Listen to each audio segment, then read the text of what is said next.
शुले साहिबा बहुत मेहरबान निकली, अपना काम छोड़कर हमें वक्त दिया। शायद हम उनके खास क्लाइंट हैं बारान। हाँ वाकई।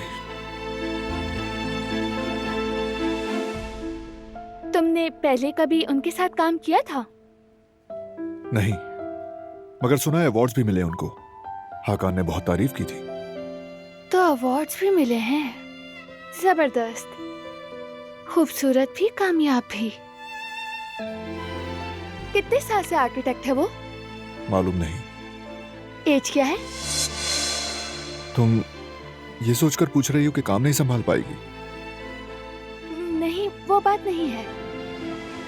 फिक्र मत करो, हाकान इतनी आसानी से किसी को रेफर नहीं करता। अगर उसने किया है तो सोच समझ के किया होगा। हमारा घर अच्छा बनेगा। चलो आके देखते हैं।